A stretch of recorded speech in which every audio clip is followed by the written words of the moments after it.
Thank you for joining me. We are here to talk about Confluence for support teams. I'll give some folks some time to jump on in. Justin, good to see you. But we will be spending our time to learn how to use this tool to help out support teams. Noreen, yes, I have been to Manila several times. The use case I'm going to talk about on how I learned to use Confluence for support teams, I did hands-on Manila with a team of about 20 folks there. So I was the systems manager, and I'll explain this story later.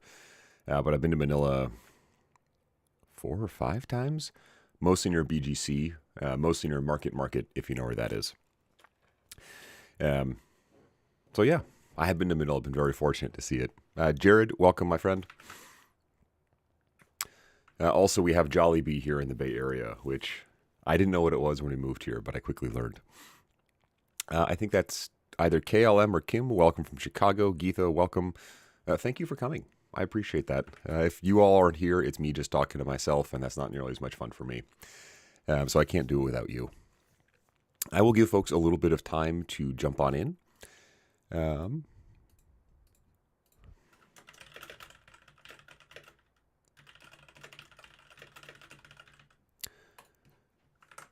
Also want to make sure I have everything set up and ready for y'all, like my screen share. Also, please give me a thumbs up or something if you can hear me. I'm pretty sure the sound works, but I have gone through these where folks can't hear me. Liz, good to see you, my friend. I feel like it's been a while.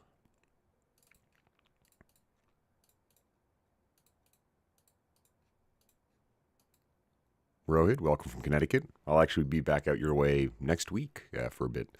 So my next Friday session will be broadcast from the East Coast. Rennie, welcome. Good to see you.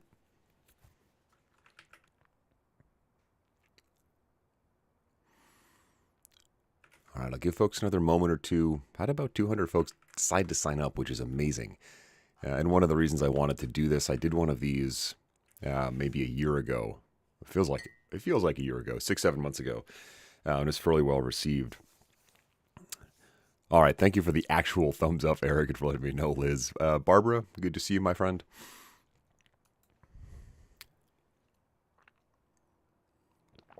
Now, this session will have a break in the middle. I decided, at least I'm pretty sure I made this one 90 minutes. If I didn't, I'll have to go pretty quick. Yes, okay.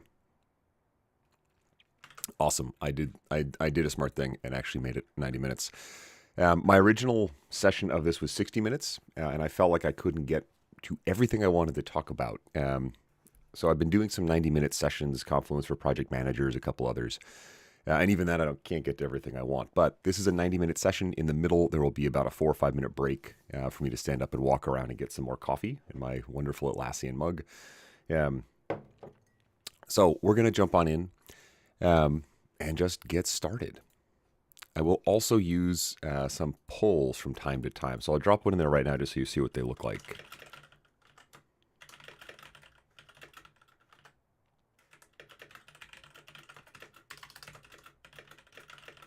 So just a quick poll to see what's going on. And I've got 4 answers.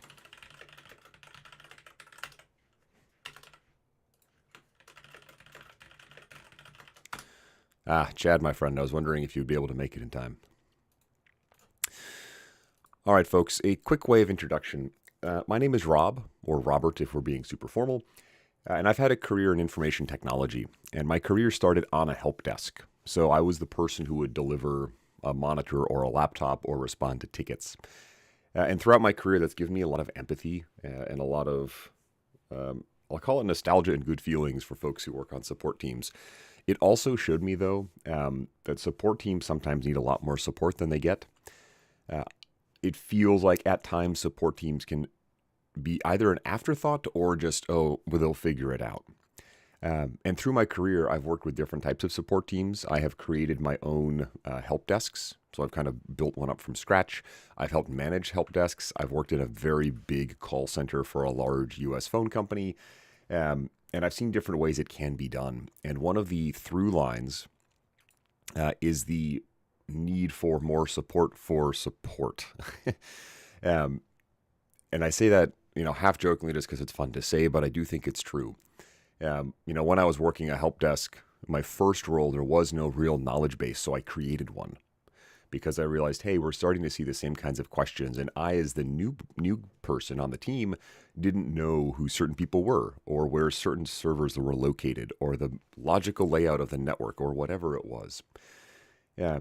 Now, fast forward to about 10, 11 years ago, I started using Confluence and used that as a knowledge base.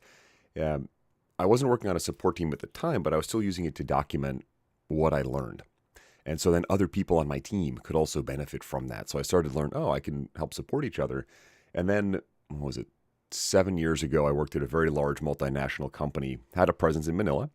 And I'll talk about this use case, but their human resources team used Jira Service Management to support employees. And they used Confluence in a way that was, to me, pretty cool. Everything the agents needed to do was in Confluence. So I'll talk more about that as we go, but that showed me that this platform, Confluence, can really support teams by giving them everything they need to know in a very codified and organized way so the agents can find it and do their jobs. Now, some interaction. Please use the chat. It should be right over there, over my left shoulder, on the right side of your screen. Use that to interact with other folks. Use that to ask questions, please. Use that to just say hi or put in an emoji or react. But you'll see other folks also using that to help each other out. So don't just think of this as me talking to one person to just you specifically. Think of it as you all helping each other. And I'll pick on folks like Chad or Niriam or Rohit who have been in here before. Please speak up and help each other out. Share ideas or, shout each other out, that kind of thing. I do also now do this professionally. I'm a professional Atlassian trainer, content creator, YouTuber. Never thought I would say that. So you'll hear me ask for your support so I can keep doing this. The easiest way you can support me is hit the like button. It's the thumbs up kind of below the video. That also helps other people find the video. So it's going to tell YouTube, hey, this is interesting and other support people should find it. And it also tells me you like this type of content, this longer format, this support related stuff. So I'll remind you to just hit that like button every once in a while. Also, please subscribe to the channel. I'm going to be cranking out more just recorded videos on various topics around Atlassian things, both how to use tools, new features, things like how support teams can benefit. So those are the easiest ways. And you'll also see me drop in polls like we saw about, have you been on a help desk before? And it looks like so far about half of us have worked on the front line. And you'll hear me use help desk and support team interchangeably. To me, it's the folks who they get some kind of ticket in some kind of system, and they have to respond and help customers. And those customers could be internal, other workers at the company, or external. Niriam, you are not weird, my friend. There's nothing wrong with enjoying support work. I found it very rewarding because I got to meet people and interact with them directly, instead of some other roles I've had where it's a lot about just staring at a spreadsheet or something like that. There are two other ways you can help support me, though, and I'll keep talking about this as we go. The link right under my head will take you to a full-length course on Confluence. It will talk about how to use pretty much every feature in Confluence I could think of. So that's intended for end users and space admins, and I'll talk about those particular roles just as we go, and I'll add this link in the chat. And the other way is to become a channel member like my friend Chad or Niriam. You'll get early access to videos, you have access to some specific emojis, that kind of thing. On to our learning, though. We have an agenda. I will go back and forth between slides. So what I'll do is I'll talk about some concepts and ideas conceptually, and the goal here is to ensure you all understand these terms and ideas. So when you experience them in Confluence or when you have to go look up help, you know the terms to use and you can interpret what someone's saying. This for me was incredibly important because I never had that training. I didn't know what a space admin was. So it was very hard for me to figure out how to get access to a space. I didn't know, what the content hierarchy was. I just saw it as the stuff on the side of the screen. So we'll explain some of these as we go, but also dig into specific processes or structure or tips and tricks around how support teams can use Jira for support. And we'll go back and forth between those slides and a hands-on walkthrough of this in a Confluence Cloud instance. Morning, Kyther. Now, Confluence Cloud, most groups are on Confluence Cloud now. You might be on something called Data Center. In that case, the screens will look different, but all the concepts I show you should be the same. I'm also using Confluence Cloud Premium. The biggest difference if you're not on Premium is I'll have Atlassian Intelligence, and there's a few tools on the admin-y side that I'll do my best to call out that might not be on standard or free. So I spoke about this use case and my experience using Confluence for a support team, but I worked at a company that had over 35,000 workers across 60 countries, and I was tasked with helping their HR support team support workers. And so this could be any kind of request. It could be, what are my benefits? It could be, I have to file a complaint, and anything in between. Pretty much the only thing they didn't handle was payroll, and that was handled by the payroll team. Now, in the course of a year, we got 100,000 requests for help, and I got to go help the team figure out how to do better. And one thing they did was using Confluence to manage their knowledge.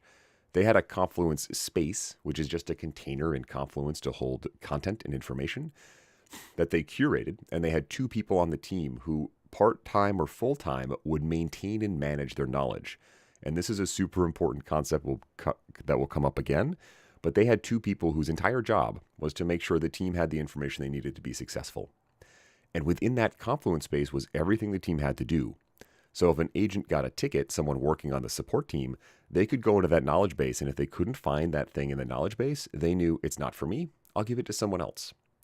But if they found it, it was a step-by-step guide. It showed them exactly what to do, what to go look up, what kind of messages to send. It had templated responses. And it wasn't to say that the agents weren't thinking things through and intelligent people. It was just giving them all the resources they needed to be successful pretty much immediately. They just had to go find the articles. And so that to me is the inspiration a lot for this course. How did that team be so successful with Confluence, and what can we all learn from this so we can support 100,000 tickets a year and 35,000 workers with a group of about 15, 20 people? So zooming up a bit, just talking about Confluence in general, support teams need support. I'll say that a lot. And Confluence can support a lot of different use cases. For example, you may have a very complex support process. A number of different steps have to occur, or different approvals or whatever. Confluence can document that out and give someone a visual indication of how that works so a new hire can see what it's like. You might handle different types of requests. If you're working on an IT support desk, you might have to provision hardware, but also go debug a server and also go run some Ethernet cable and all these other things. It doesn't matter. Confluence can host all of that information for you. It can also do things like giving you standard responses. So when someone asks for a certain type of help, you can document out what the agent, the person working on that ticket, should respond with. That's been approved by legal, or that has the appropriate terms or information. You can also do things like map out escalation paths. I am not equipped to handle this work item or this ticket, so Kythra is a higher tier agent. I can go look up, I should give this one to Kythra, or I should give this other one to Geetha, because they have the information to solve it. It also integrates with other Atlassian tools. So Atlassian is a company that makes Confluence, but if you happen to use Jira for your ticketing, Confluence and Jira are very tightly integrated, just natively. You don't have to do anything to do this. So in that use case I had earlier, that team used Jira to respond to tickets. Help Center articles could pop up right on the ticket for the agent. And this reduced the amount of time it took the agent to get their answer. So there's a lot of reasons to use Confluence for this, and we'll talk about some more as we go. But we do have a particular scenario I'll be using throughout this, and that's just going to be our support team just got Confluence. They don't know what to do with it, though. So they know nothing. They know Confluence is a system. And this is how I learned Confluence. I was given Confluence and someone walked away. So we're going to help out this support team as we go. Each section of this training will cover little bits of what support teams might need, so we can go from kind of a dead stop to, we can use it. Morning, Rodney. I don't know if we're a study team. We're more like a knowledge collective. Throughout this training, we'll talk about 4 different processes. Kythra, I really need to take you up on that offer. We'll talk about planning, onboarding, populating, and maintenance. And these are, in my mind, 4 big things that we need to consider and do when we're using Confluence for support teams, but honestly, Confluence for kind of any team. We'll use the lens of support here, but you could also steal these ideas to help support your HR team or your project team or anything else. So I'll use each of these kind of as a way to set up each major chunk of this training. Our first question, or our second question, I guess, does your support team have a knowledge base? And our prior poll is ending. About half of us have been frontline agents, which is pretty cool. But I'll drop this poll in.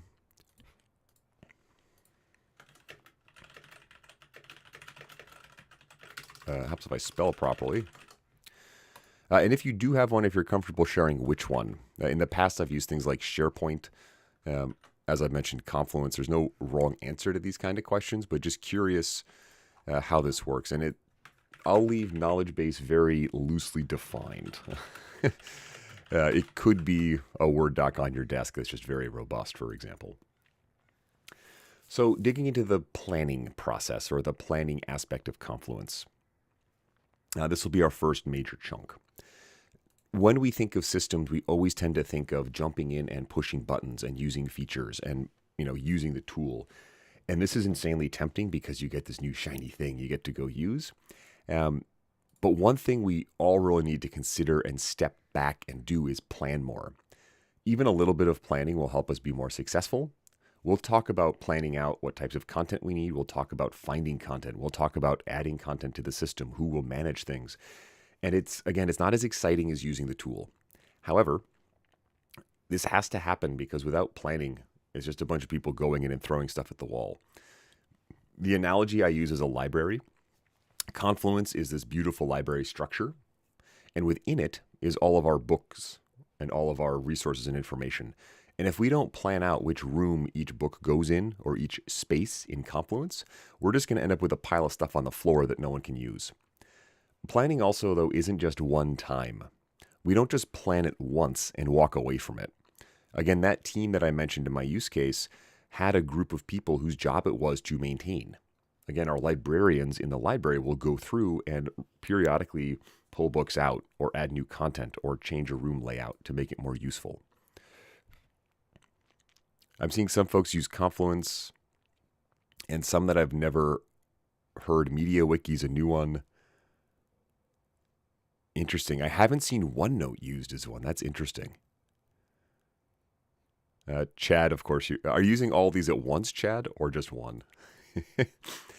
Now, when we plan out how we want to use Confluence for support, we need to consider some questions. And we're not going to dig into each one here. And these are not all of the questions, but these are just some that come to mind. Things like, how is my team organized? Is it one or two people that share an office and I can see them easily? Do I have dozens of specialists who all handle different things? In the use case earlier, there was a tier 1 team, the 20 folks in Manila, but then there were another 40 people around the world who specialize in certain countries. And above them, there were super experts I could go send a ticket to. And I had to understand who all those people were and how I could send tickets to them and get their help. You also, though, want to think through what kind of requests does your team need to handle? What kind of information will they need access to support human resources or information technology or something else? Oh, interesting, Rodney. MediaWiki is what Wikipedia works on. Huh. And Miriam, I just haven't seen OneNote used. My experience has mainly been Confluence, so it's interesting to hear that could be used as a database, knowledge base. So what kind of things will your team have to do will drive how you build out Confluence, but also who will maintain it? Who specifically on your team will go in every 6 months and refresh things? And this could be a short exercise or a full-time job. It depends on what's going on. Now, part of your planning will be your structure. And we're going to do this live, but your structure is how you organize information in Confluence. And it shows up as a visual structure. In the bottom, it says organization, called the content hierarchy. And this encourages browsing. You will have parent pages that have children. So you might have a parent called password resets. And under that, pieces of content that walk someone through how to do a password reset or different kinds of password resets. And you'll also go through this structure from time to time and prune it. Again, your librarians in your local library will remove books after a while if they're damaged or if they could be replaced or if they're not needed. So our structure is really important for someone's ability to visually traverse the system, to move around and find content. Again, inside our library, you'll have a room for fiction, for stories, and then in there you'll have shelves that organize all the books so you can easily find a particular book. And I love the chat that's going on between folks. How did we migrate things? I will call out, I have a Discord server. Discord is a chat platform. There's about 200 folks who talk about topics exactly like this. It's intended for just any topic around Atlassian, but we have other folks in there as well. Please feel free to join that Discord server and continue these discussions and get more in depth. It's great to see what comes out of that, and it's great to see all this back and forth. Now, one way to plan our structure is to visualize it, and we're going to do this together when we get hands-on in a moment. But within Confluence, there's something called a whiteboard, just a way to visually collaborate. But this is how I build out a lot of Confluence spaces. I sit down and I first brainstorm, what might my team need? And then I go to my team and I say, hey, Justin, is this correct? Or what did I miss? What type of information should I add? And so by visually building this out, I can then think through and find gaps in what my team might need. Maybe I forget a certain type of work item or ticket. And then I use this structure and I refine it over time. Every 6 months I go in and I make sure, does this still match my team's needs? Oh, Chad mentioned we have a whole new section of work we'll have to handle. Or hey, we forgot about Justin's onboarding needs last time. Let's make sure we add that. Now, during this planning, we also need to consider what kind of information or documentation does the team need. Again, this isn't something that Confluence can tell us, but if we don't know this, it will be very hard to use Confluence successfully. And so in addition to planning out what does the structure look like, what pages or whiteboards or information is connected to what, we have to consider what documents will go into the system. Now, this could be policies. So the help desk team should know, oh, what's our vacation policy? Or how do I handle an escalated customer? It might be a how-to. How do I respond to this question? It could be those stock responses. It could be anything my team needs to be successful. And so part of my planning, in addition to what does a structure look like, will include what kinds of information do I have to get? Now, within Confluence, there are a number of tools to help support us with those types of information. A very important one is called a template. And you can see I used a template on this screen because this text right here is popping out of this wonderful box. So don't be like me and make sure your templates are updated. But Confluence comes out of the box with 140 templates, and this is for cloud, called blueprints. And these templates will help you easily create new content. So when you think of using Confluence, you don't have to start from nothing. You can use these templates to kind of speed up your ability to create content. Even better, you can make your own templates. So you probably have some kind of unique document for your team or some kind of specialized thing that your team uses. You can have your own template that your team uses to create new policies or new how-to or new whatever it is. And this is what the team I worked with did. They had a few templates that they would spin up every time they had to take on a new kind of work. So then when they're making the content, the person making it doesn't have to remember, oh, right, I have to put a background part at the top and a drop down over here and this thing over there. They just filled in the blanks. It made it much quicker and easier for that team. This symbol means we are teleporting into Confluence finally. I'm going to take a quick coffee break. And if you have a minute, folks, please hit the like button. I've got about 70 folks in here and about 13 likes. Not that it's a competition with myself, but I always love to see how high we can get that number. Also, as a reminder, the QR code right under my head goes to a full-length Confluence course. It's 6 hours-ish, 5 hours of content, and it will dig more into all of these topics. This is Confluence Cloud, and again, our scenario has our team just getting Confluence. So the first thing I will do is make a space. A space is just a way to organize content in Confluence. It could be by team, it could be by process, it could be by almost anything. Now, most people probably cannot make a space, so you might have to talk to your IT team. So that's one of the first things you might need to do is go figure out, hey, who is our Confluence administrator? This might be information technology or someone else, but you might have to go get help from these folks. And actually, let me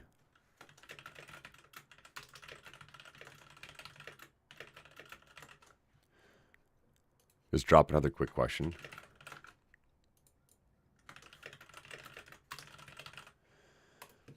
Do you know who your Confluence admin is? And a couple of answers just to keep us engaged.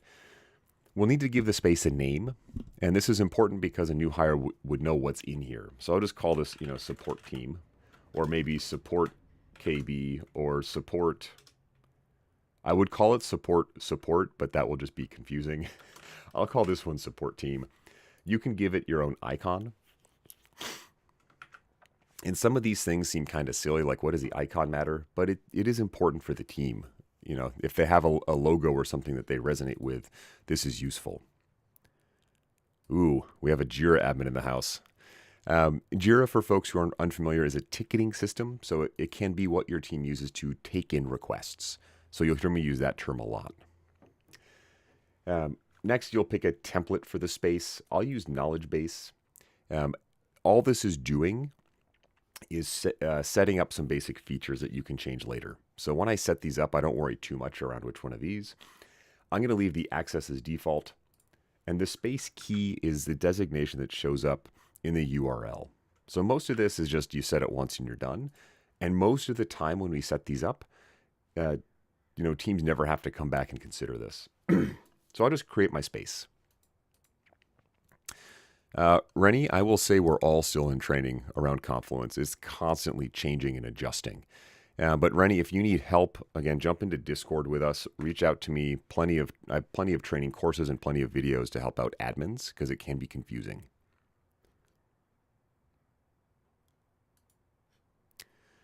All right, so this is our space now. And again, before I start building this out for my team, I want to make sure I've planned it. So to plan it, I'm going to use a whiteboard. And this is a type of content in cloud for visual collaboration. So I'll just open up a whiteboard. And I'm going to do something that might be kind of silly. For the purposes of this demonstration, I'm going to allow everyone on the call to jump in and help me build this structure. I'm trusting all of you to keep things clean. But if you want, jump on into this link with me, and you should be able to help me build out the structure for our support space. And this is just to demonstrate how whiteboards work. I'm going to give it a name, support team space structure. And then I'm just going to use these icons to visually build out. I have a home page. And then under that home page, maybe I'll have a page called Meet the Team. And maybe I'll have another one, called Team Policies. Now I'm making up examples here. An anonymous cactus, who I can see join me, can also help out. Anonymous rose. But this is just going to give me guidance when I start to construct and build out content. I'll add maybe one more, how to answer tickets. And so visually, I'm just building out a hierarchy. Something that when I go to put in content will guide me on. Hey, someone stole my thing here. What is that? And it's gone. Come back. It lets me build out guidance for when I go to start adding things. Exactly what my structure looks like will differ based on my team. So I've got how to answer tickets, and under that, I'll have some number of responses or some number of articles around responding to tickets. So how to articles. I'll leave it at this with a very short example. The Jira guy, the Confluence guy. Gee, I wonder who put this one in. I say that jokingly. Rodney is known as the Jira guy, and I'm glad he's here because he's a super expert. Did I say issues again? Oh, man. I'll stay away from that topic or that discussion in this one. So this process, depending on the size of our team, can take more or less time. And typically what I consider when I do this is just how much stuff do I think I'll have? And it doesn't have to be perfect. I could start with just this basic, and then as I go, adjust and modify and change. And of course, I can deviate from the plan. I can modify the plan as I go, and I should regularly review it, both to make sure this still makes sense for my team, but also to see what's actually happened, to see have we followed the plan, and if we haven't, is there a good reason why not? So this is how we can plan out our content and help us figure out what type of things do we need. The other thing this does is help me figure out what kind of templates do I want. For example, I have a team policies page, or I've identified the need for one, and I should probably list policies under it. This suggests that I should have a template, so when I make a new policy, it's very easy to add. And this one here suggests, hey, I've got how-to articles, maybe I should have a template for that. So we're going to go over and just take a look at our templates. I'll leave this whiteboard open. Please feel free to have clean fun with it. So Now to modify templates, I have to be what's called a space admin. So depending on your access, you might have to, again, work with IT or get access. But I can open up my space settings.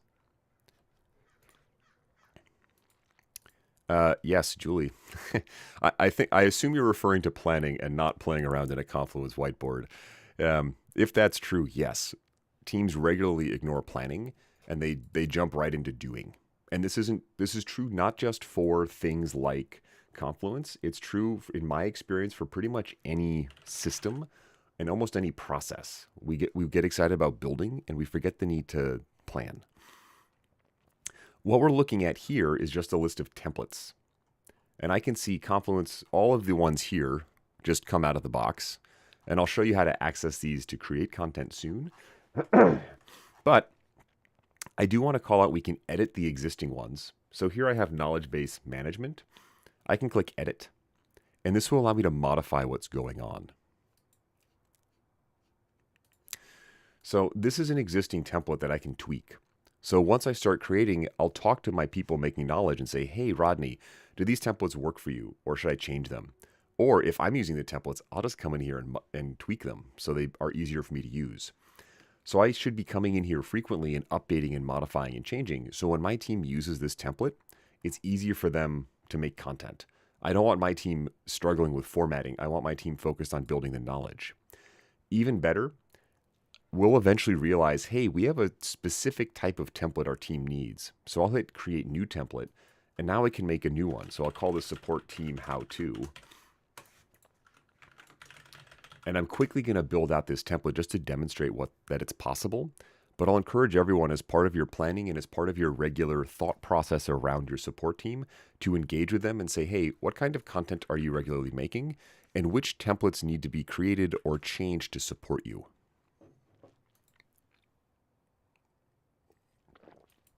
Justin, please go put that in the Horror Stories channel. There is a Horror Stories channel in Discord where people share just amazingly bad things they've experienced. I'll encourage folks to join and take a look at it. I get a huge kick out of it. So in here, I might have a background. I'm going to add some placeholder text.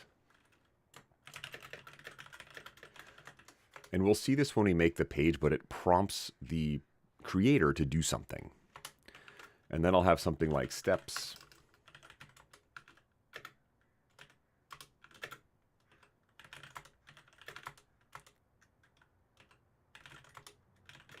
Many steps as needed. Maybe I need a who performs this. What access is needed. Exactly what I put in this. And I'll add a layout. I don't want one column though. I want 2 columns. Exactly what's in here will always differ based on our team. But even a very simple template like this thing that I just slapped together is going to help support my team. So I'll save this off. Oh, it's in general. Okay. And now I have a template that when I start adding content will make my life a lot easier because I can just templatize these things. Now I can view templates. There's this template browser button. It's also available in my sidebar under templates. But these are all the templates that I have access to. I'll encourage you just to browse these because there can be a lot that are useful. Personally, I find a lot of them are just there. I don't use a lot of them. All right, so that is like creating the space and considering our structure. I'm mildly terrified to see what you all did to that whiteboard I made. So there's a recents menu. And I'm just going to go find that whiteboard and see what it looks like real quick before we go back to some slides. Wow, it keeps growing. Rodney's having a lot of fun with the whiteboard. Love that. Hello world. Wow. What did you all do to this? Oh, that's not too bad. All right, team. Teleporting back into slides. So that was our planning. Again, planning for me can take a few days. It can take a week. It can take longer depending on what the space is for and how much stuff is in there. Also, a quick reminder, if you're liking this, please hit like. We're up to about 22 likes with 70 folks. Absolutely love that. But now we're going to talk about populating. So we've planned out our structure. Great. Now we get to go add the stuff. And this is the fun part usually. Um, oh, wow. Everyone who responded to the poll knows who manages Confluence at their org. That's amazing, and I'm skeptical. And I say that because, I've definitely been in places where I had no clue who the admins were, and I had to go hunt them down, essentially. I had to go talk to folks. But I'm glad everyone here so far knows about them. So this is more of an open-ended question, but how do you share new content with your team? Let me drop in a quick poll here.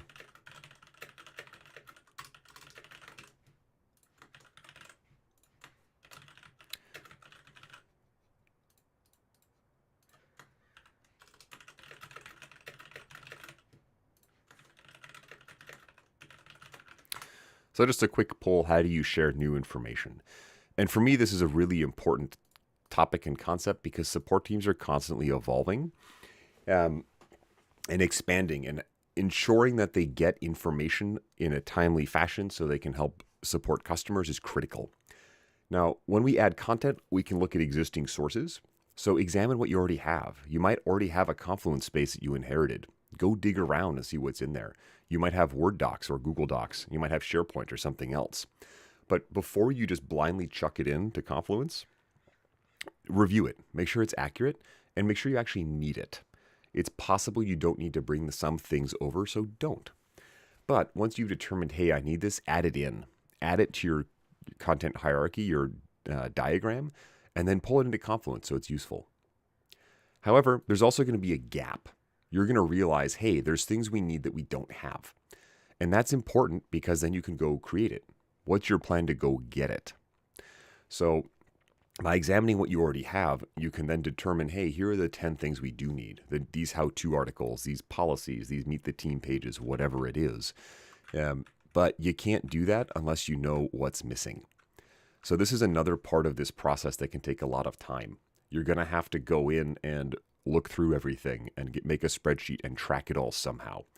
This, for me, can take the longest chunk of time, and it can be tedious depending on how much stuff you have, but it's very useful. Now, if you're starting from scratch, you don't have anything yet, it can also be challenging because you'll have to figure out how to go make all of that content. What links are you going to get? What documents do you have to create? Now, Confluence gives us a number of different content types to support our needs. For example, whiteboards, the thing we were just all playing in, can support processes. If we have just knowledge, just content, pages might be a way to support that. We can also pull in links from other systems, smart links that tie someone into a reporting tool or something else. And we can also import existing documentation. Now, this mainly just works with Word docs and Google Docs, but if you have them in those formats, it can be very easy to pull in documentation.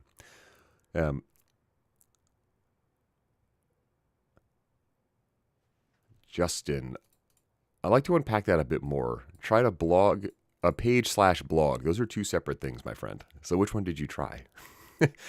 I'll come back to pages and blogs in just a moment. That just popped out at me, though. Now, there are add-ons and other things you can download and use, but if we're just looking at stock Confluence, we can import Word and Google Docs very easily, as well as out of OneDrive, and that will just make it a page. Now, pages are what most people think of when they think of content. They are useful for most things. They let you have text and images and other things, and they have some robust editing options. Headers, bolding, underlining, italicizing, all of that good stuff. And again, it's what most of the knowledge is. They also support macros, also called elements, little extensions to a page that let you do things like add a dynamic table of contents or insert a layout. And there are loads of those templates. Most of the content I build out with support teams happens to be a page just because it can support stuff, and most folks are used to it. So this is what I'm using most. Kythra, please yell at YouTube for me. The polls only allow single response. Next, we have whiteboards. We just saw these. Very useful for visual collaboration. So we might use these with a support team when we're planning out how we're going to help support someone. Or I might use them to document a process visually and share that with the team. Or I could use it to document out the support flow. So someone knows, hey, I can't answer this. Where do I go next? The nice thing about all of these content types, though, as they exist in Confluence. Before whiteboards existed, I had to use Lucidchart, so I had to go get a license, and then only I could see them. And I had to download them as PDFs and import them into Confluence. So the advantage of whiteboards is they're just in the system and everyone can see them. Makes it much easier to use. Databases are another one. I haven't used this with a support team yet, but they are a way to structure our data. It's somewhere between just a table and like a Jira project for project management. I've used them for planning. We might use these to keep track of highly critical tickets we're working on. I might use it to plan out a little project I'm doing with the support team, or I could use it to track documentation even, keeping an eye on pages or other pieces of content that I find particularly useful or interesting. Nerium, I love that the blog, excuse me folks, wow, I clearly need some more coffee. And a quick shout out to my channel members. We got Nerium, Chad, I don't know if anyone else is in the house, but one of the tiers is coffee sponsor if you would like to help me stay awake. I'll put a quick link in the chat. Nerium, I would love to hear more about that, maybe over in the Discord channel, just sharing how you made the blog successful. Blogs are something I didn't include in this particular training, but blogs are similar to a page. The difference is, in my mind, pages are intended to be always useful, whereas blogs are point in time. They show up in a different place in the hierarchy, and they tend to not get as much use as a page. I find them very successful for sharing out end-of-week updates or something that happened like a team event or a product update. That's where I get the most use out of them. Pages, though, are my perennial content, the how-to, the meet the team, the things that my agents will be using all the time. Smart links are another relatively new one, but they let you insert links into your content hierarchy. Before we did this, we would have a page basically with a link on it, and that was about it. Chad likes a scavenger hunt approach to finding information they need. Oh no, Chad. Let's get some time, Chad. We got to talk that through.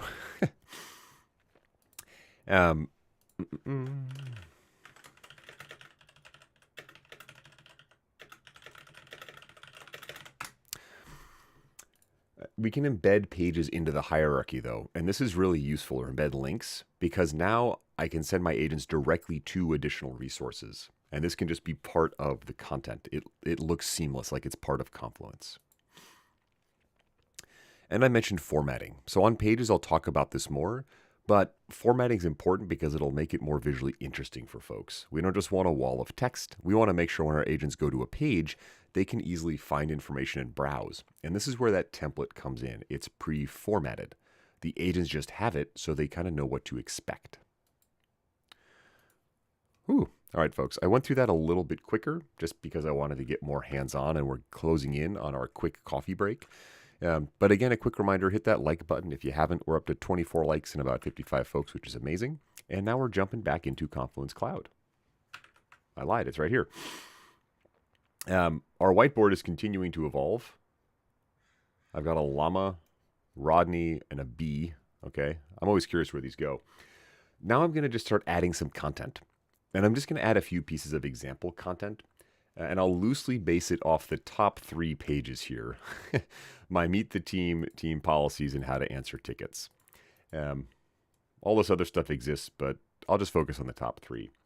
Over on the left here, I can add new content just by clicking the plus. And this is typically how I do it. You can also click this big create button way at the top.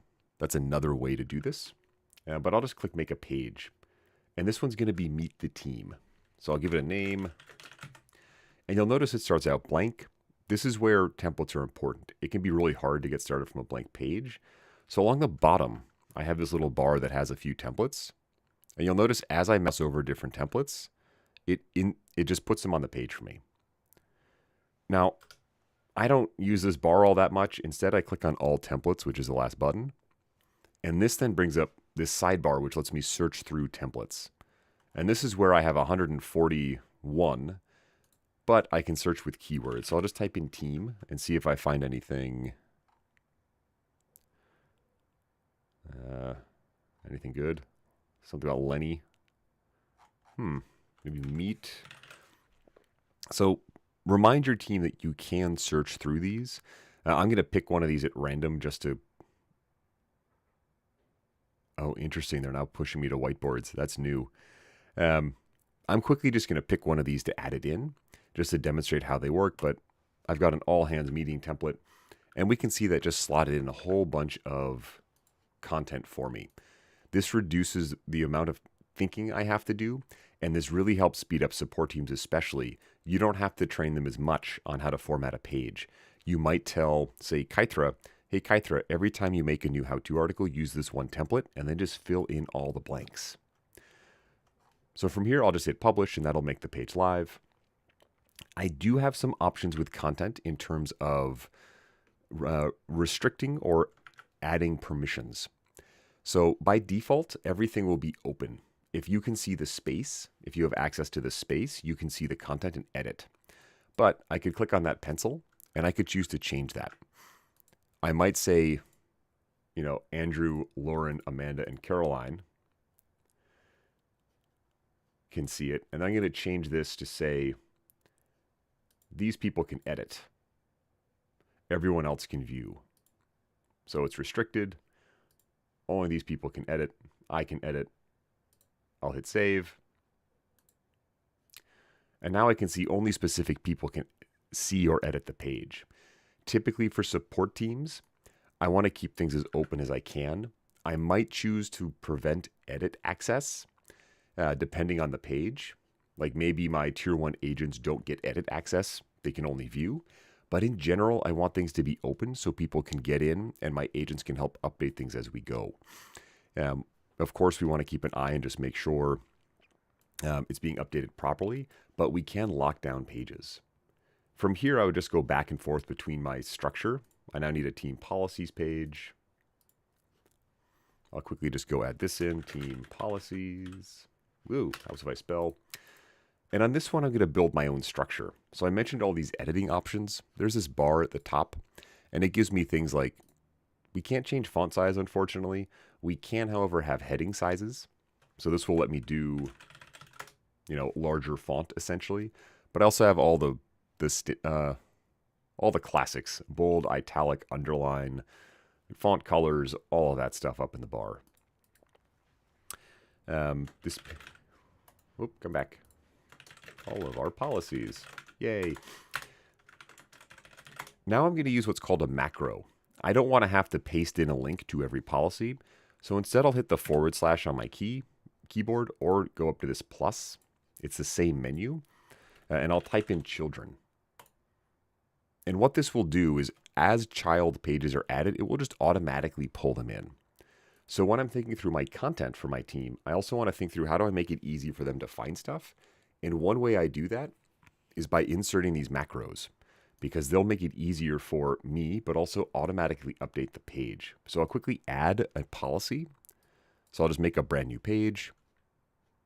And I'm just going to go find a template and insert that. I don't have any? Really? Okay, fine. I'll use this one. I'll call this my strategic policy. Probably not a real-world example, but just to demonstrate how this one macro works. I've inserted the policy, and now up on this parent page, once Confluence updates, it's never as quick as I want, I can see a link was just added.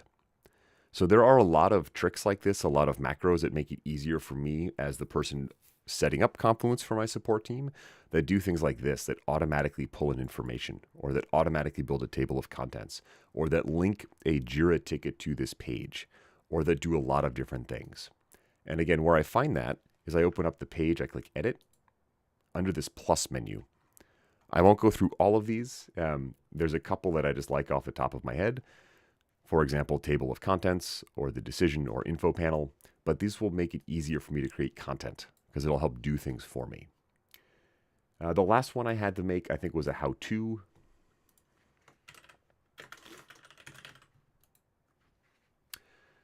And you know what? I've actually determined that this page shouldn't be a page. I'm not going to put anything on it, so I'm going to change it. Did they get rid of... They did not. Good. In my content hierarchy, the stuff that I see should be useful information. So if I click on how-to articles, I can expect to find information about how-to articles. That makes sense. So if I click on it and it's blank, or if I click on it and it's just a list of links to other places, it's not as useful in my mind. So instead, I'm going to turn this into what's called a folder. I'm going to go up to convert, and you can do this on any blank page, but I'll just make it a folder. And what this will do is it will insert this folder in the content hierarchy. There's nothing on the folder. It just serves as a container for other pages. This is a useful way to organize this content. Again, if your support agents come in here, they should be able to quickly find what they need by browsing. And if they find a page that's just a list of links, that may not be the most useful thing. So instead, I'll just now add how-to articles underneath this. How to do a password reset. I'll quickly just put a template on this to demonstrate.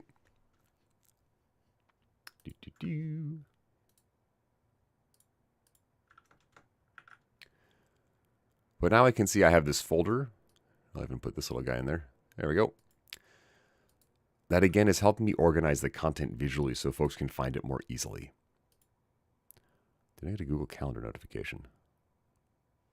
That might have been, that might have been my fault, Justin. I heard one on my end.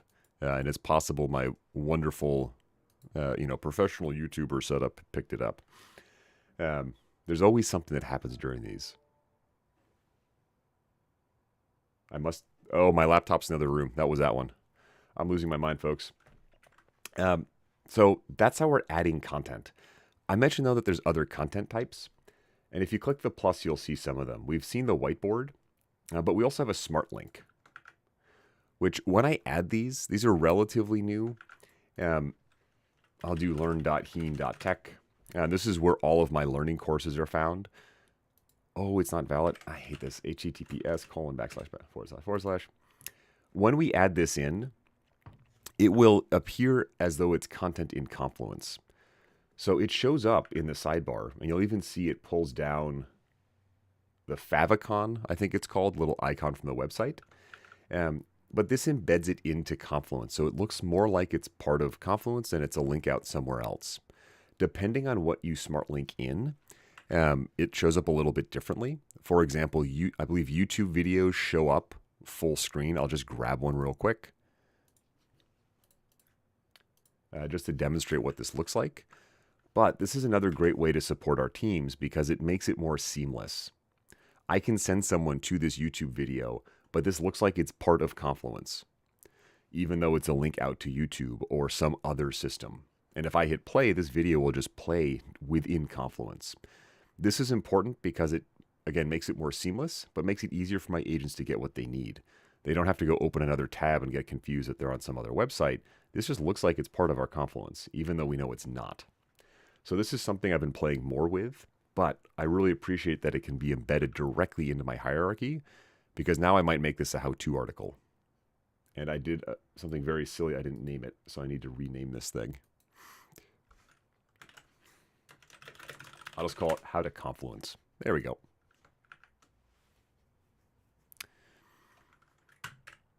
All right, folks. That is my reminder for a quick coffee break. I'll take a few minutes, somewhere between 3 and 5. I'm going to grab some more coffee and do a quick stretch. But where was the button? Nope. I forget how to turn on the timer. Take a few minutes. Think of some questions that you have. I haven't seen too many questions in the chat. But think of your questions, grab some more coffee yourself, and then we'll jump back in and keep going with our third and fourth sections. And I'm still trying to find how to add a timer on the screen. But I'll be back in just a few minutes. And I'll see you all in about 5 minutes. And I still can't find that.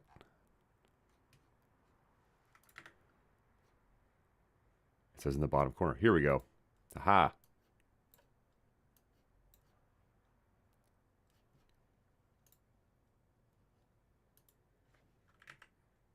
That didn't do it. There it is. Since I wasted a few minutes fumbling for the timer, I will be back in 3 minutes. So grab your questions, grab your coffee, and I'll be right back.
Oh, made it just in time, folks. All right, we can get rid of that timer. Oh, it's beeping. Let's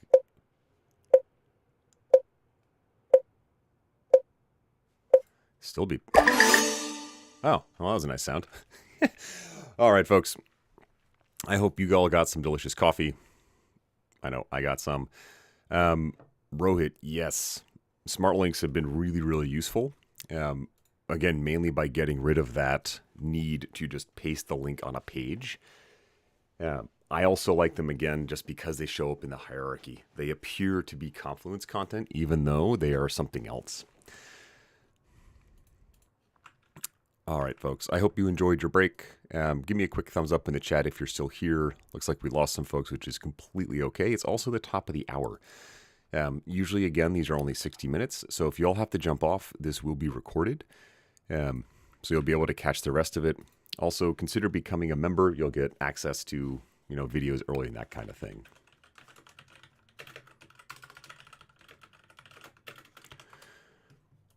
And we're back.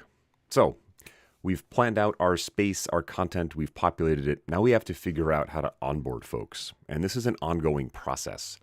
Our teams are constantly evolving. New people are joining. This could be someone answering tickets or helping respond.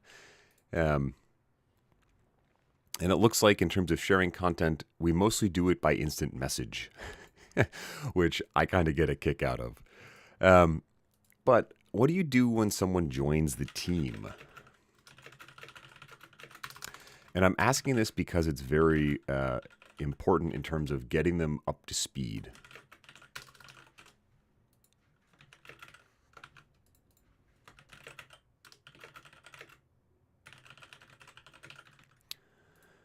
And again, I can only do a single select here.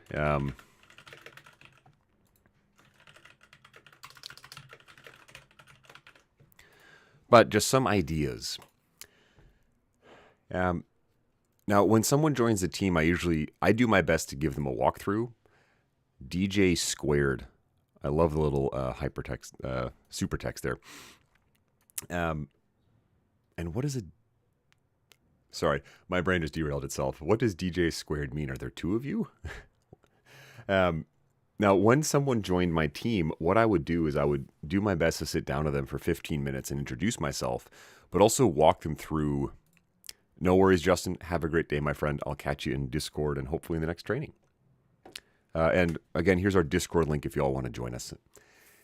I'd walk them through the content and the hierarchy. Now, again, I'll give them that 15 minutes or 30 minutes, however much time I can. I'll give them videos. But it's really important that our hierarchy is as organized as possible so these new members, if they join, know what's going on. I love that DJ squared. Okay, fair. So I'll give them that training and introduction, or I might have them buddy up with someone depending on time. But that all then supports the need to have a clean hierarchy. Folks should be able to go in and just find stuff because they can browse. They can see that I have a how-to articles section, and under that are all my how-to articles. So I'll give them that hands-on, but also make sure that it's easier for them to find stuff.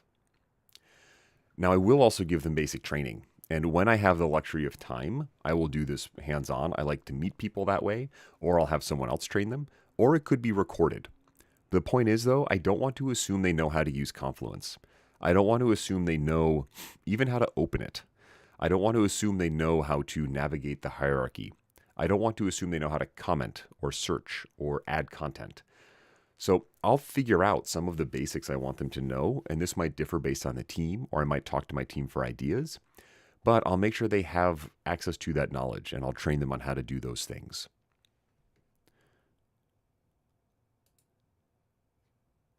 I love how Nerium does an hour meeting. They get an email and links to things, and they catch them in the hallway. Awesome. So is that hallway chat the whole hour, Nerium? Do you just stand in the hallway talking for an hour? I think I know what you mean there, but I just see these really long hallway meetings. Oh, sorry, I had to talk about this a little bit more. Giving them a buddy is also very helpful because it will help build connections within the team. Now, that's important because we don't want to be the bottleneck. I shouldn't be the only person who knows how to use Confluence or who knows where stuff is. I want to make sure that there are other people on the team who can help support them. Are you saying it's not a 1 hour chat in the hallway, Nerium? Sorry, I couldn't resist. So, jumping back into Confluence, and one thing I didn't really speak about is this top level page, the home page for my space, but this is something else I would organize. I would walk someone through each of these areas because this will help make them successful. When they're answering tickets and when they're working with customers, they should have a very good idea of where to go to get support. And one thing I will always show them is the search bar, and that's up at the top. Now, one thing I also always show them is you just hit the forward button, / on your keyboard, and it brings up this search. Now, this Atlassian intelligence is one of the premium features I mentioned earlier, so you might not see this if you're in data center, free, or standard, but you can just type in a question, and it might be something like, how do I reset a password? And I'll hit enter, and then I'll see everything about password resets. Now, you'll notice there's a whole bunch of stuff in here. So this might not be the most useful thing. So in addition to showing someone how to search, I also show them how to filter. So just some basic things when I have 5 minutes with a new hire or someone who just joined, I make sure they understand how to filter down by space. So you should only be looking in the support team space, for example. That's one way to use this search a bit better. Another way you might show them is in the sidebar. On the hierarchy, you can search by title. So I might just say how password, and I get how to do a password reset right there. I get the other ones because the word how matches, but I'll show my team multiple ways to find stuff or interact with the system, just to help understand what's going on. Trial by fire. That is how I learned getting thrown in the deep end, Eric or Justin or Liz. For me, that works. I am comfortable figuring it out. I don't recommend it for most people. And also, when I consider a support team, this tends to be someone who's more junior, someone who's newer, a lower level, in quotes, job. I want to make sure they have enough support. I don't want to assume they're okay just figuring out Confluence, especially because how Confluence is used can vary by team. Even if Liz works with me, of course you're kidding, Liz. Even if Liz has used Confluence in the past, how my team has set it up will differ. And this might cause confusion. And I don't want my support team confused by their tools. I want them working on tickets and supporting customers. And so I'll make sure I make that time to go in and help them out. Now, there are other things I'll do to help my team out. One of them is go in and modify this hierarchy. You'll notice in the past 40 minutes, we've got a whole bunch of garbage in here already. For example, these templates. I really don't need these. And maybe I don't like how this is structured. So I'll go through with that new hire and I'll also ask them for feedback. I'll say, hey, does this make sense to you? And they might go, no. I go, why not? Or they might go, yes, it makes complete sense. But during that one-on-one, I'll also go through here and make notes to myself, hey, I can archive this content. Now, archiving doesn't delete the thing. It just puts it in what's called the archive. You'll have to let someone know why it's archived. But I would do this with, say, an old policy. Or maybe there's an older version of a page that we all agree we don't need. You can archive it, and that pulls it out of the hierarchy for you. That makes it easier to find. Ooh, Miriam, I love how your CISO, I assume that is the celebrated interior service organizer. I haven't met a company that uses an interior service organizer yet, but I appreciate that. I'm glad that even they had to sit through the training. It's common that, the non-executives have to do it. But to me, it says a lot when the leadership also sits through it. And I'm assuming that actually means Chief Information Security Officer and not whatever I just made up. But I'll go through here and kind of prune out these as I'm talking to these new joiners, because that's another great opportunity to get a fresh look at, does this make sense? Does this work for someone who's new? And if it doesn't work for someone who's new, that tells me, hey, I got to go change things.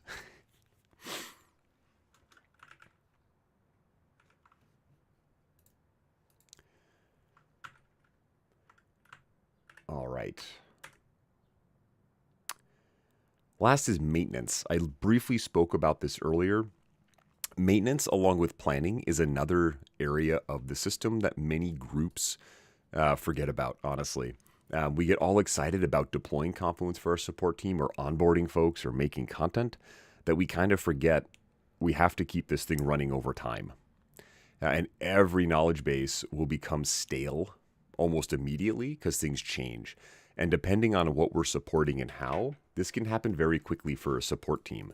If you're supporting a new product, I'll pick on Atlassian, they're constantly deploying new features. It's really hard to stay on top of everything that's happening, even with a big team. So you need to have a process, a way that this works.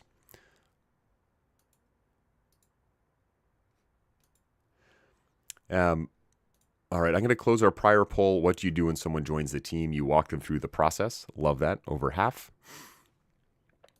This poll more related around how often do you review your content? And this is from the lens of, you need to go change it or something. I'll just throw some options in here.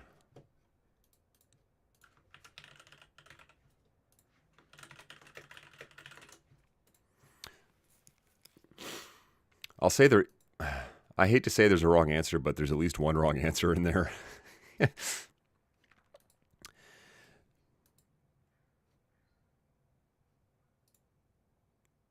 Oh, here's an interesting discussion around archiving that we can come back to. If you're reusing, you shouldn't archive, update, and keep revision history. Now, maintenance is important. Again, our support teams will be working on things. And if the process changes, if the tool is updated, if there's a new menu, their documentation is broken, essentially. And this means we have to plan, we have to make time to review and update things. How frequently you do this will differ based on your organization, your team, your needs. But regardless of how often you do it, you should always make that time. Put it on your calendar. Make it just as important as anything else you do, because this is what your team uses. They come into Confluence to know how to do their job, to support customers. And if that's out of date, if that is confusing, if that doesn't make sense, they won't be able to do their job. Now, one way to do this is have specific individuals who are identified to do this. In the use case I gave away at the start, there were 2 people on the team whose entire job it was to sit down and help update documentation. And we had enough documentation this was necessary. Now, this could be one person half-time. This could be a quarter time, any mix in there. But make sure that person understands this is part of your job, and I'm going to hold you accountable for that. Now, this can also be a way to give someone some more interesting work, or to help set them up for a promotion or something like that, because it can be more interesting and more complex than just responding to tickets. So you can also use this to help, level people up, so to speak, or give them something different to do from time to time. I will say be careful who you choose to do this, though. They should be someone who has a good eye for detail and someone you trust to go in, because, again, if the knowledge base, if Confluence is out of date or wrong, your agents will be doing the wrong things. Kythra, I would love to build documentation. Documentation? What is that middle word? Oh, you fixed it. Sorry. Eric, I love this one. Empowering agents as soon as they notice something is wrong to go update it. This is another great way. So in addition to having these specific people, maybe Kythra on my team, her whole job is to go through and update documentation. My individual agents, Liz and Miriam and Justin and Eric, all also do this. At the very least, they might flag a page, comment, Kythra, can you update this? But they might also just go in and realize that the order's wrong in the how-to, or there's a bad screenshot or something. That is another great way to help support and build out the team. Now, we do also have some specific tools as space admins. So this is something where, typically folks in my role helping manage the documentation have this access. You may not, though. If you don't, I'll recommend you can go ask your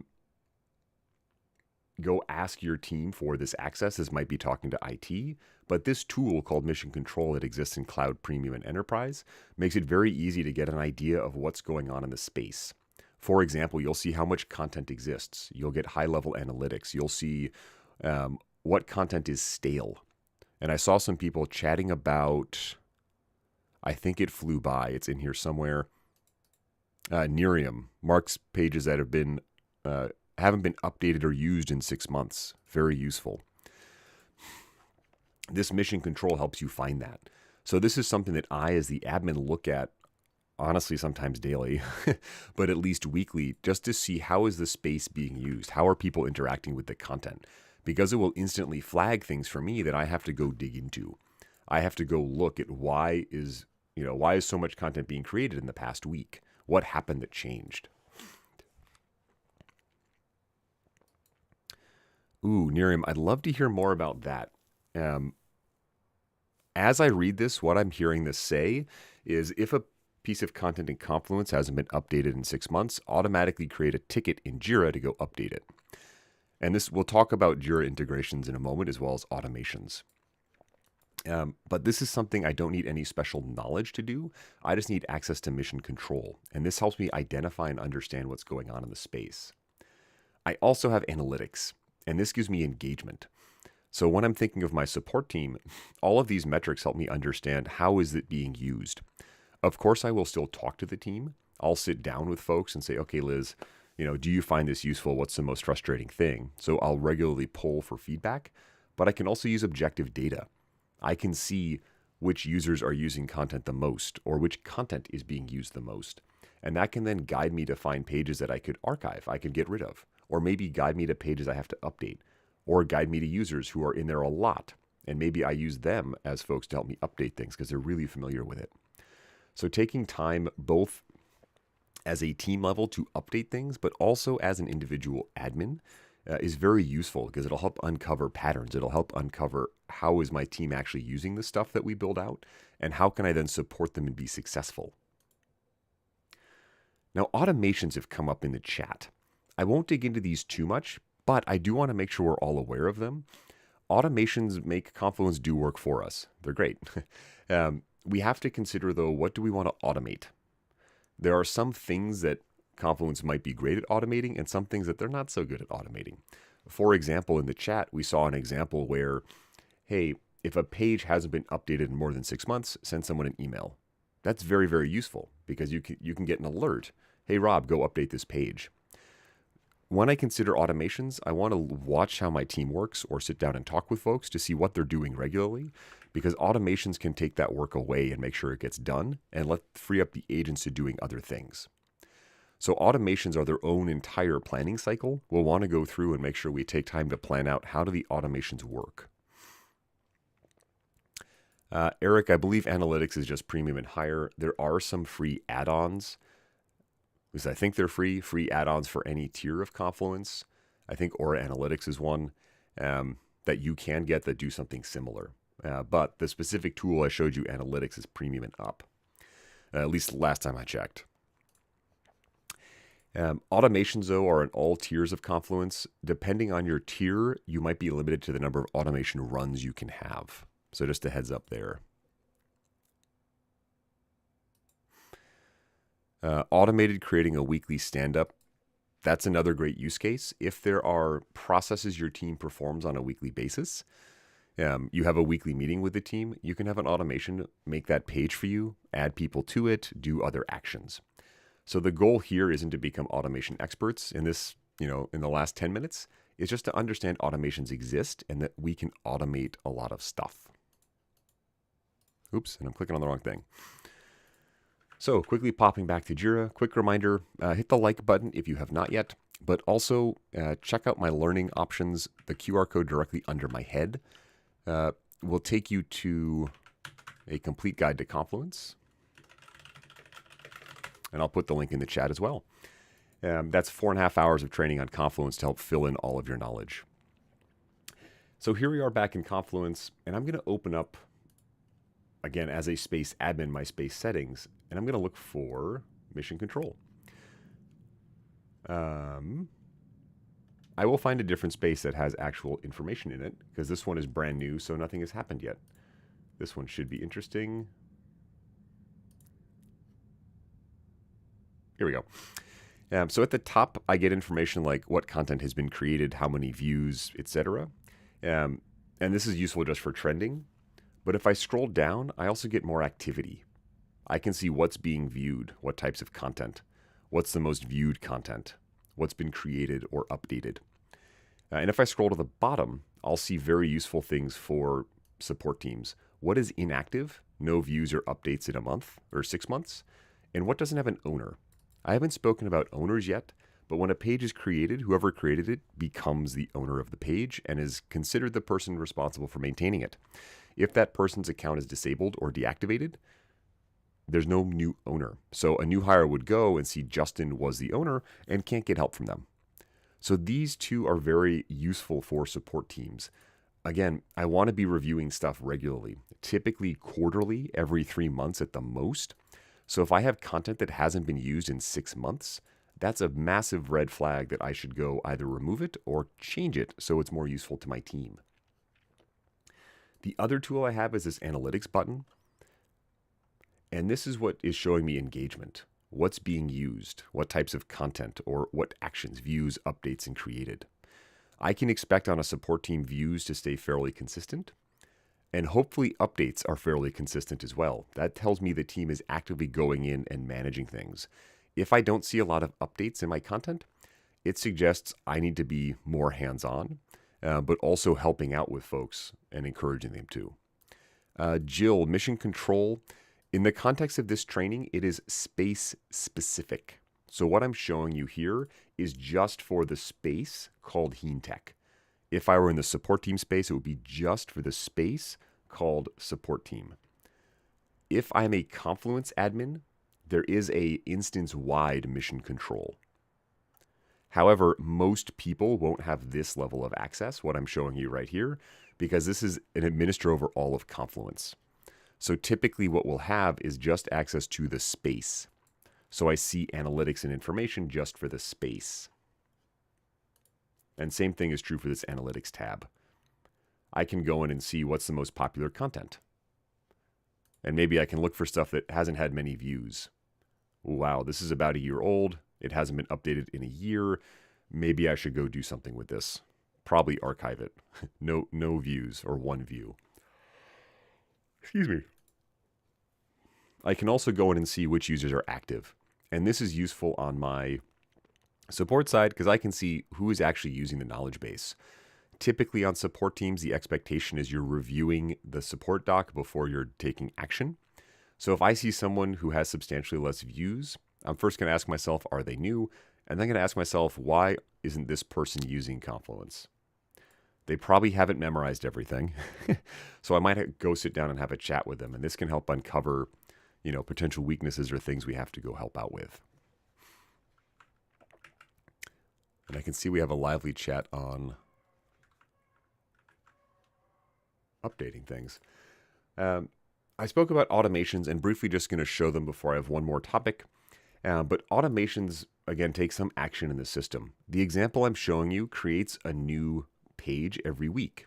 So someone mentioned this, but if there are things that are regularly happening in your space, you can schedule them to occur at certain times. But there's a ton of different triggers, what causes the automation to start. Exactly what trigger you use depends on what you need to do. For example, maybe you have a manual trigger. Someone has to push a button. Maybe you have a scheduled one every Monday at 2 a.m. Maybe you want something to happen if a page is archived. Send me an email. Or if something hasn't been updated. The goal here is just be aware that these exist and know where to find them under Space Settings Automation. Keep in mind, though, the automations you make are scoped or limited to only working in the space you're in. So if you have multiple spaces, you'll have to talk to a Confluence admin to change that. But anytime you find yourself doing something regularly, or you find your team doing the same action over and over and over, it might be a good thing to automate because then they don't have to worry about it as much. All right, it looks like almost half of us are updating our content or reviewing it quarterly. I'll encourage folks to at least review it every 3 months, if not more frequently. Last quick section on Jira. Now, you do not have to use Jira to use Confluence to support your team, but many teams that have Confluence also happen to use Jira. So I do want to call out some ways these systems interact and work with each other. Jira is a work management system. There are two main kinds, Jira Service Management, which is the help desk, and Jira, which is more like the project planning. They used to call the second one Jira Software. That term is no longer used. But many teams will use Jira Service Management to collect tickets from customers and use Confluence as their knowledge base. And this is good news because you can very easily link Jira work items into Confluence pages and vice versa. So you can link content in Confluence to a ticket. I'm a help center agent. I'm helping support Kythra. I can link on that ticket, hey, I use this Confluence page. So someone else, Liz, looking at that ticket next, will see, oh, Rob referenced this page. I can also do it the other way. As I'm building out documentation in Confluence, I can pull in Jira work items or Jira tickets as reference, as planning, as more information. Now, Jira Service Management has some additional ways it can use Confluence information. One is it can surface Confluence articles to customers. You're putting in a work item or a request, and it serves up an article that might help you.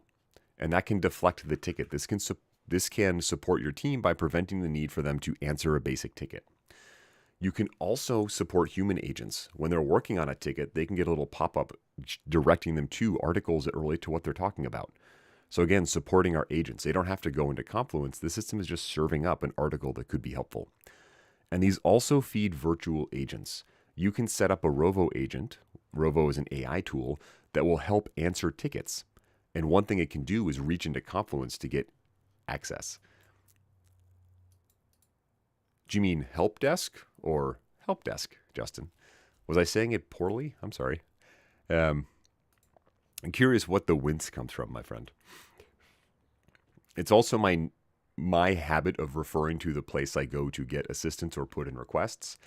So it might just be Rob is stuck in the 90s. On the other side, though, I can pull in Jira work items into Confluence. So I use this a lot for planning, service desk, sorry. But then I call it SD, and I don't know, is that standard definition?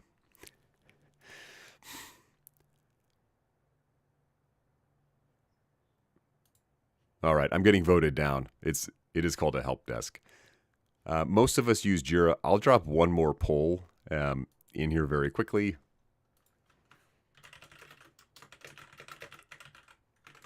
What should I call it? Help or service desk?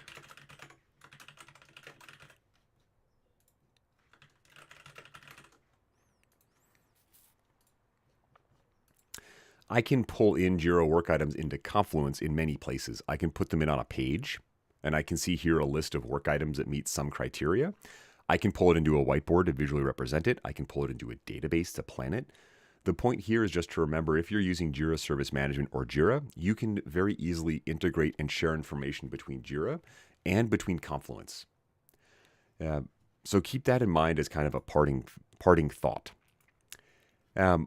We're at the end of 90 minutes. And again, I had to rush through a little bit of that, and I feel bad about it, and I had more I could talk about. But you're probably wondering what's next. Go check out Atlassian's community, community.atlassian.com. I'm in there posting in the forums. There's lots of great free learning options. It's a great place to go to continue your learning. Consider joining us in Discord. About 200 folks. This is a chat platform. You might have to use a personal email, just as a heads up. But that might need to be what you do. Also, consider checking out my learning courses. I'll drop a link in the chat,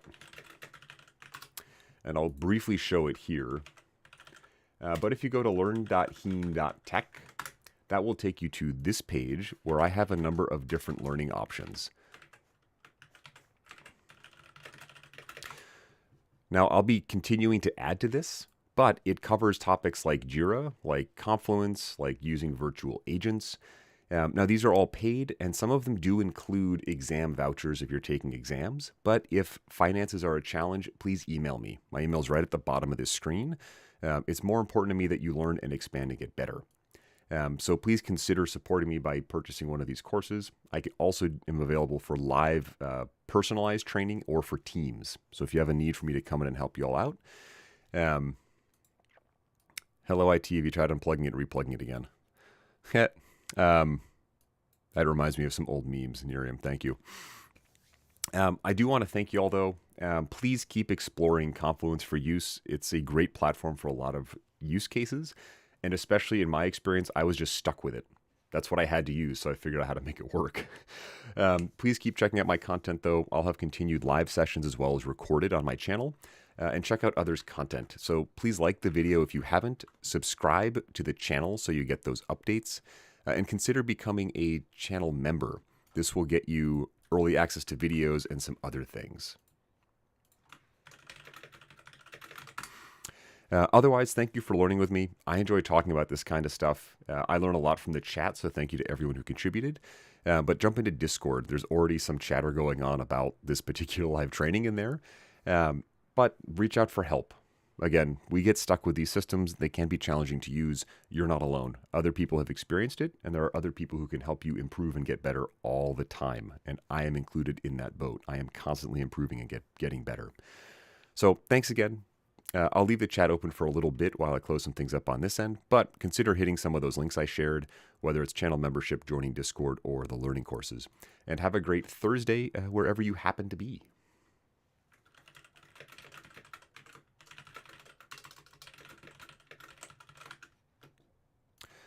And it looks like I should be calling it a service desk. Okay, fair.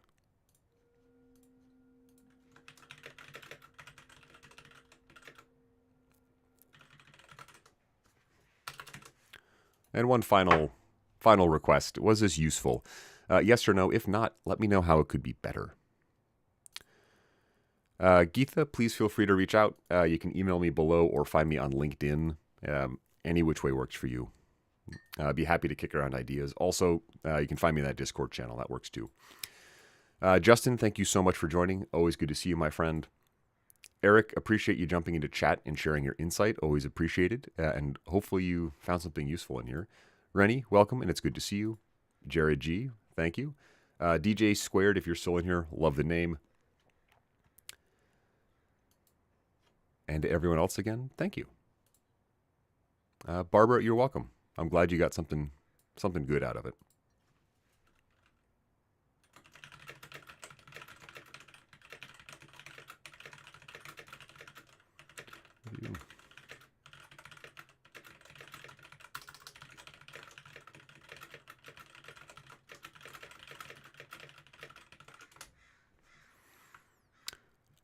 All right, folks. Have a great day, and I'll see you again soon.